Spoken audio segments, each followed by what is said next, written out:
Welcome into the Daily Universe Sports Talk. I'm Ethan Tanner. And I'm Caleb Tonks. And we're going to get right into things, talking about BYU sports. We're going to start off talking about BYU men's basketball and their acquisitions in the portal, potentially. The portal opens up in a couple of days, so we're going to talk about who we think BYU should grab in the portal. Lots of people are going to be available, supposedly, and there's a lot of things that are going to change at BYU. Lots of people graduating, lots of people moving on. So lots to talk about there. Then we'll move on to talk about BYU women's basketball, who's been busy in the postseason the last couple of days since we talked, and some big updates there as well. And then we'll talk about the Y Awards to finish things out. What do you think, Caleb? Let's do it. And so starting off, in terms of BYU needs this offseason, first wanted to talk about BYU needs to retain Rob Wright. And that's going to be the most important thing for BYU, is retaining their point guard for these next couple seasons. And then after retaining Rob Wright, I would say would be to acquire some shooting. Some shooting in the portal, and then some big man depth. And in terms of specific players that BYU might target, there's a lot of players in the portal that have announced their intentions to enter the portal, including some right up the street at UVU. Mm-hmm. And so we got Trevin Lenhart, who's a point guard there at UVU, who shot 37% from three and averaged double digits, about 12 points a game. Think he could be a good option as a backup point guard for BYU. And he just has that 1 year left. Yeah, I think that would be really good for them. Mm-hmm. I think you mentioned, retaining Rob Wright. Mm-hmm. He's going to be the leader next year for BYU. Mm-hmm. You lose Richie Saunders. You lose A.J. DeBonsa. Mm-hmm. Keba Keita's graduating. So who's going to be the leader? It's going to have to be Rob Wright. Mm-hmm. And so retaining him, like you said, is going to be pivotal. Mm-hmm. And then going after that UVU player, what was his name again? His name was Trevin Lenhart. Trevin Lenhart, that's right. I think that's going to be that would be a huge get for BYU. Just up the street, UVU's in turmoil with the WAC right now. They're leaving this year. Things are up in the arms about how things are going to be at UVU next season. So I think he would be a really easy one. And it's just up the street. That's like 20 minutes from BYU. Yeah. So that he doesn't even have to move. Mm-hmm. So that would be a huge get. Right. And I think in terms of fit, it's Kevin Young, I think, is really going to prioritize fit with BYU in the program. Uh-huh. And I think because of that 3-point shooting that Lenhart has, it could be a good fit. There's also Jackson Holcomb, who averaged 16 a game up the street at UVU. That's right. And he's not as good of a 3-point shooter. He's more of a wing. And so I think we'll have to see what Kevin Young does. And then in particular, in terms of big men, Anton Bonk, I think is how you pronounce that. Mm-hmm. BYU recruited him when Mark Pope was here. And then he's been at Charlotte this past year and averaged 10 a game with about 8 rebounds a game. And so I think he could he'd be a good guy off the bench or even starting potentially for BYU, just to have that length at 7'2". Yeah, and that's something that BYU really needs. Mm-hmm. I mean, we were talking about this earlier. BYU had almost no points off the bench this last season. Yeah. So they need somebody that can be that guy to get up off the bench and score when those guys come out. Mm-hmm. So you're totally right. Getting somebody like that that's so tall and can come off the bench would be huge. Mm-hmm. And BYU really needs somebody that can complement Bruce Branch. Mm-hmm. We talked about him in previous shows. He's a 5-star recruit, projected second pick in the draft in the 2027 draft.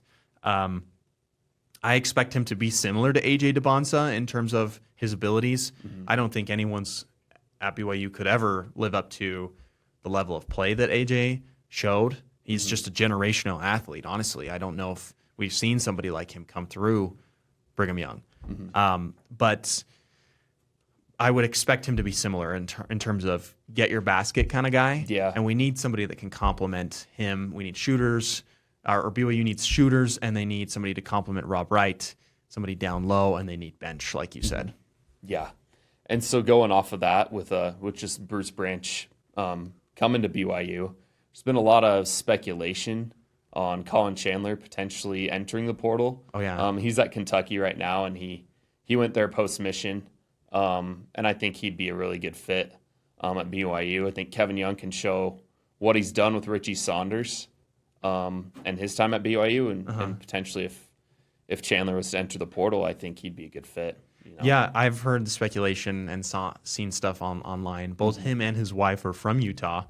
And when he came back from his mission, he followed Mark Pope over to Kentucky, which, as many of the viewers know, Mark Pope was not stolen, but he was bought out by Kentucky from BYU, which I think BYU was happy to let him go because they got a nice little paycheck. And then they were able to hire Kevin Young, who I honestly think BYU got the better result there because Kevin Young, coming from the NBA, has transformed BYU into this powerhouse place. Honestly, it's viewed as a blue blood despite having never even made the Final Four.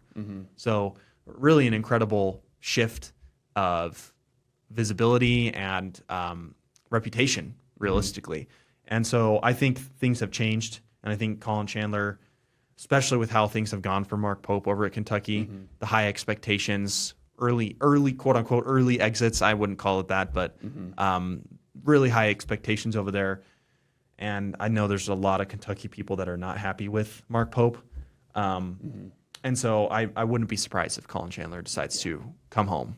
Yeah. And so one last thing I wanted to talk about, and I think Kevin Young learned a lot from his putting together last season's roster. Yeah. Having Nate Pickens, who ended up getting being out for the entire season. He wasn't anticipating that. Moo Davis didn't probably perform the way that he expected. Tyler Morris didn't perform the way probably Kevin Young expected. And so I'd like to see BYU go after P5 transfers if they can get them. P5 transfers that fit the program and fit what Kevin Young wants to do in terms of hopefully getting shooters that have had experience at that level, and then big men who are able to compete with the physicality in the Big 12, I think is going to be very important just for BYU in the portal this offseason. I would agree. So, bright things for BYU basketball, hopefully, potentially. Like we said, portal opens up in a few days. It's on the 7th, I believe. So, a couple of days, and that will be open, and then we'll be able to see if we were right. Yeah. If these guys enter the portal. I think there's a lot of guys close to home that, I think there's talent, more talent in Utah than there's ever been before. And that some of that's available to come to BYU from these other schools. Funny is that most of the talent is not at the University of Utah. It's all at the other Utah schools who almost all of them made the NCAA tournament minus the Utes.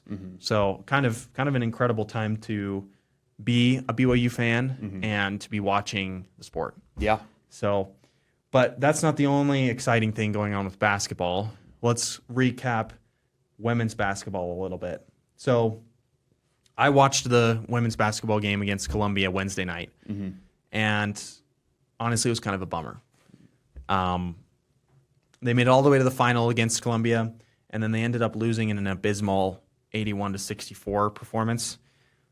And honestly, I just thought the ladies didn't look like themselves.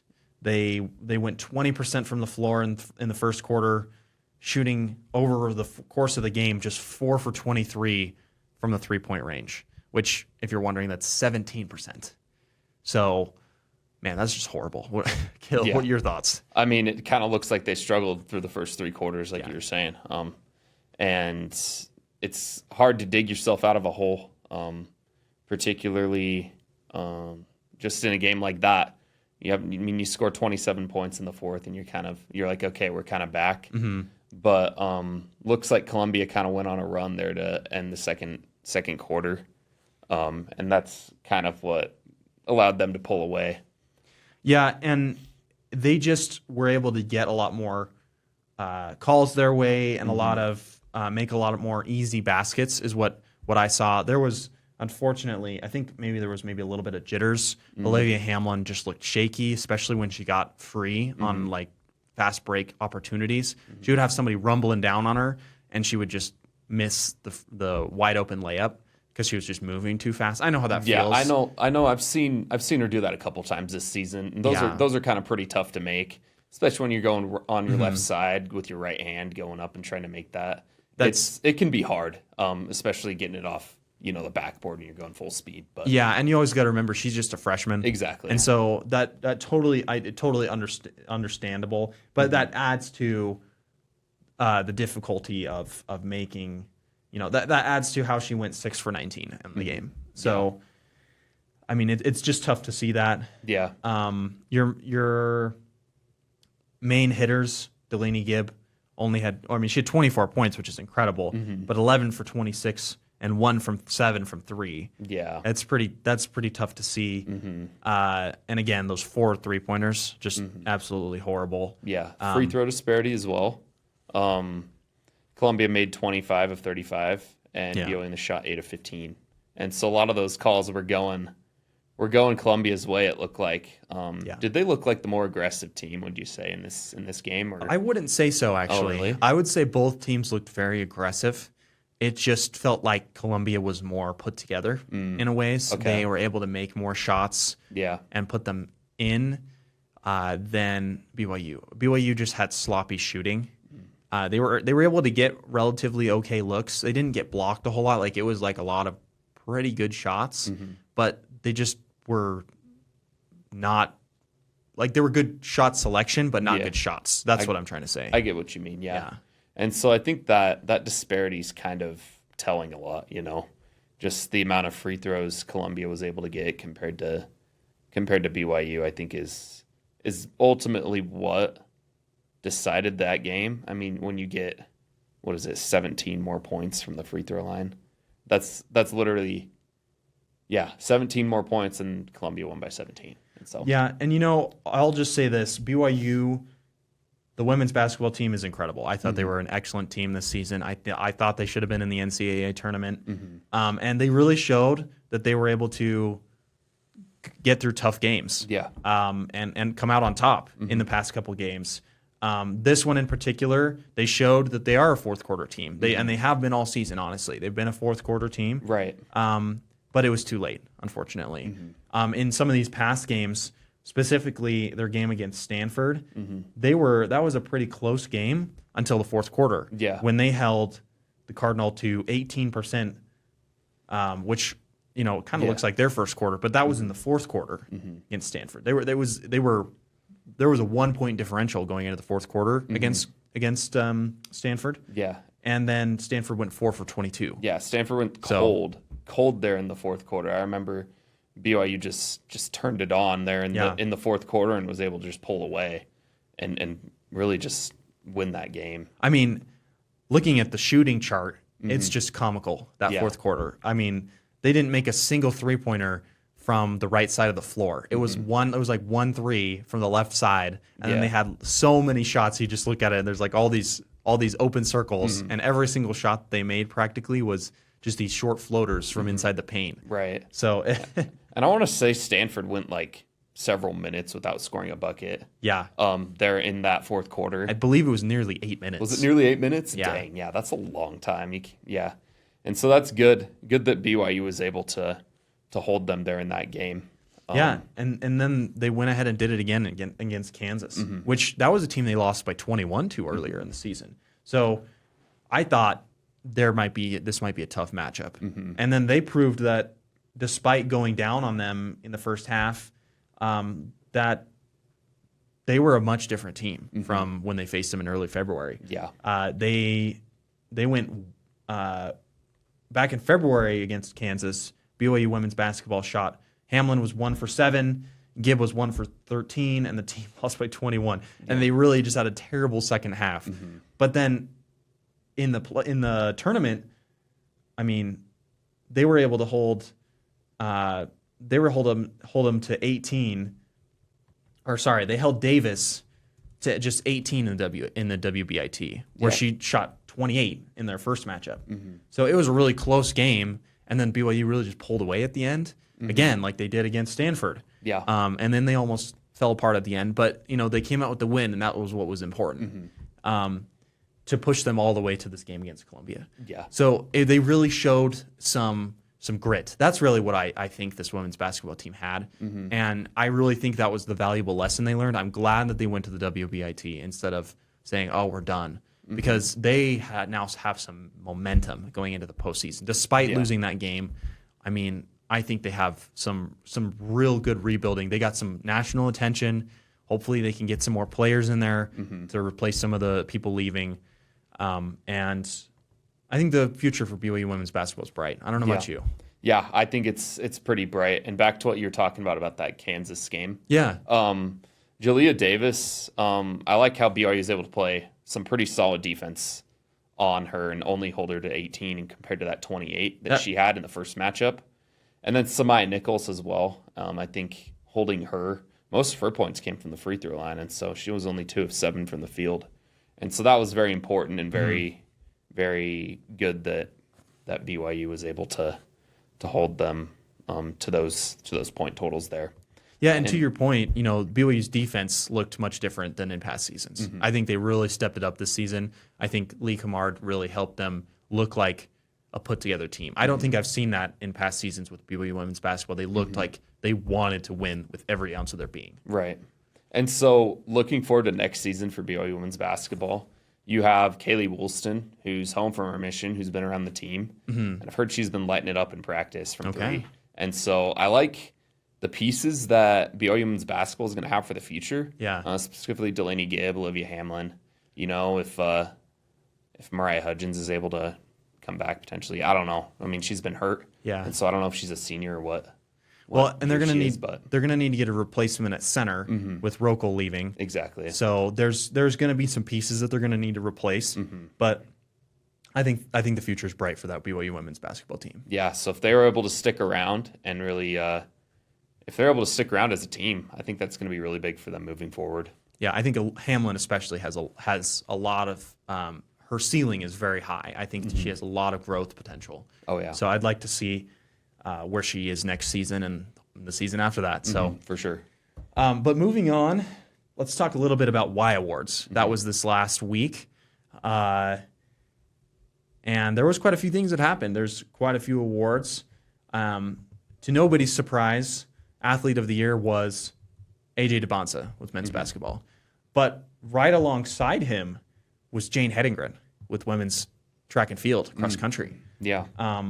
To me, that's no surprise. To other people that haven't been following the sport, that might be a surprise because she's just a freshman. She also won Rookie of the Year for women's track and field, alongside the men's athlete who was Bear Bachmeyer with football. So, I mean, what are your thoughts on that? I think that's incredible for Jane to win that award. Yeah, just alongside Bear and AJ, I think is just very telling of just what she has been able to do just in her short time at BYU. It's just still crazy to say that she's only a freshman, but yeah. Yeah, and then looking at some of these other awards, Athletic Director's Leadership Award was given to Chase Roberts, which I well deserved. He was an excellent leader on that team. And then also want to shout out, I work for men's track and field. My representing my group over there with the Cougar Club Memorial Award was Carter Cutting. I could not be more proud of what he's been able to do this season. Now that award goes to an outstanding junior male or female student athlete with high scholarly achievement. And not only is he an excellent student, but he's also just an incredible athlete. I think his story is incredible. Could not be more proud of his performance this season, especially in indoor, with him taking that national title after being ranked 10th. Incredible story. Yeah. So really proud of him. There's my little plug. I also have Jake Orr representing BYU men's track with his 3.97 GPA. Holy cow. Really, he got the Kimball Memorial Award. And that one's an award for the highest cumulative GPA among people that have lettered twice or more, completing 70 or more credit hours. Really, smart athlete. Yeah. That is an incredible GPA for somebody as fast as him in his sport. So really proud of him. And I feel like we have to shout out our fellow program mate and classmate Amin Montenegro. That's right. Winning Inspirational Athlete of the Year. I think what he's been able to do with his platform and and just the way he's able to relate to people is just it's very deserving. Yeah. So and shout him out. Not only inspiring, but he's just such a nice guy. Yeah. Seriously, like he always says hi to just about everybody. And you know what? I didn't know he could play the cello. Yeah. What an incredible man. Like, right. Yes, man of many talents. Yeah. And I don't know if you've been seeing, he has, they've been calling him what is it? Uncle Bub? No, online I've been seeing him as the dating. What is it? They call him the, oh my gosh. Mutual man. That's it. I've been calling him the mutual man. So anyway, you'll have to look at that. I'll have to look into that, yeah. Speaking of women's basketball, crowd pleaser of the year, Delaney Gibb, also Trey Alexander, both well deserved. I think both of those. Trey Alexander, obviously for football, that's not women's basketball. He's not a women's basketball player. Yeah, very much crowd pleasers. But yeah, there was quite a few athletes in here that I'm like, wow, they really nailed this on the head. These are the right people for these awards.